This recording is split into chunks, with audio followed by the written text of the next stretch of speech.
దోస్తులందరికీ నమస్తే. ఎట్లున్నారు? మంచిగున్నారా? పండగొచ్చినా, పబ్బమొచ్చినా, ఏది శుభకార్యమైనా మనకు తెలుగువారింట్లో కంపల్సరీగా ఉండాల్సినయి పూర్ణ బూరెలు. అవైతే ఈజీగా చేసుకోవచ్చు, జల్దీ చేసుకోవచ్చు.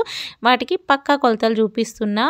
3 పావుల శనగపప్పు అనేది తీసుకున్నా. వాటిని మంచిగా కడిగి కుక్కర్లో పెట్టి ఒక్క విజిల్ ఇచ్చి చిల్లుల గిన్నెలేసి చల్లారబెట్టిన. ఇక ఇవి చల్లారిన తర్వాత మిక్సీలేసి లేకపోతే దంచుకొనైనా పిండి లెక్క కొంచెం బరకగా పట్టుకోవాలి మిక్సీ. ఇక ఇట్లా పట్టినన్నట్టు. ఇక ఇది అయిన తర్వాత మనము మినప్పప్పుని ముందే 8 గంటల ముందు మినప్పప్పుని ఓ 2 కప్పులు నానబెట్టిన. 1 కప్పుకు తక్కువ బియ్యం అనేది నానబెట్టిన. ఈ రెండింటిని కలిపి మెత్తగా మిక్సీ పట్టుకోవాలి. ఇక మిక్సీ పట్టిన దాంట్లో కొంచెం పసుపు వేయాలి, కొంచెం చక్కెర వేయాలి, కొంచెం ఉప్పు వేసి మంచిగా కలయబెట్టుకోవాలి. ఇక అంతలోపల బెల్లం పాకం అనేది పడుతున్నా. బెల్లము మొత్తం పాకం ఏం రానవసరం లేదు, ఇట్లా జిగురు వస్తే సరిపోద్ది. పాకం అనేది అవసరం లేదు, జస్ట్ కరిగిన 2 నిమిషాలకి ఇట్లా జిగురు వస్తుంది అన్నట్టు. అందులో మనము మిక్సీ పట్టుకున్నది ఉంది కదా, ఆ శనగపప్పుని మిశ్రమాన్ని వేసి మంచిగా కలయబెడుతున్నా అన్నట్టు. ఇక కొంచెం కొంచెం వేసుకుంటా మంచిగా కలుపుకోండి. ఇక దింపినాకైనా కానీ మంచిగా కలుపుకొని ఇక మనకి ఏ సైజు కావాలనో ఆ సైజు ముద్దలు అయితే చేసుకోవాలి.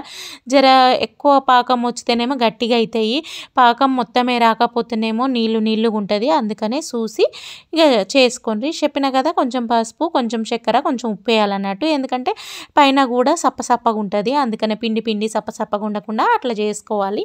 ఇక నూనె దేవడానికి ఎంత సరిపోతుందో ఈ బోండాలని, అదే అండి పూర్ణ బూరెలని దేవడానికి నూనె అనేది మనము సిద్ధం చేసుకోవాలి. మంచిగా వేడెక్కినాక మీడియం ఫ్లేమ్లో కనుక్కొని ఇక పిండిలో ముంచుకొని దేవడమే.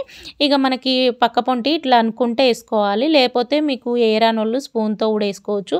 ఇక ఫస్ట్ వేసిన టేస్ట్ అయితే కొంచెం తోకల్లాగా వస్తాయి అన్నట్టు. మంచిగా రావాలంటే ఇట్లా సైడ్ కనుక్కొని వేసుకోవాలి. మంచి బంగారం కలర్ రాగానే తీసేసుకుంటే మనకి నైవేద్యంగా మనకి చాలా అంటే చాలా టేస్టీగా, పిల్లలకు కూడా చాలా బలం అన్నట్టు. ఇట్లా చేసి పెట్టుకుంటే, ఇట్లా చేసుకుంటే అయితే పక్కా కొలతలతోని చాలా బాగుంటుంది. మనకి నూనెలో చిల్లుతాయి, పేలుతాయి, నూనె ఖరాబ్ అవుతుందని ఏం దిగులు ఉండదు. ఈజీగా ఒక్కలైనా చేసుకోవచ్చు. ఈ వీడియో కనుక నచ్చినట్టయితే లైక్ చేయండి, షేర్ చేయండి, సబ్స్క్రైబ్ చేయండి. నేను చెప్పిన విధంగా సొజ్జ రెడీ చేసుకొని ఫ్రిడ్జ్లో పెట్టుకున్నామంటే ఎప్పుడంటే అప్పుడు 15 రోజుల వరకు కూడా వేడివేడిగా పూర్ణ బూరెలు వేసుకోవచ్చు, అస్సలు ఖరాబ్ కావు.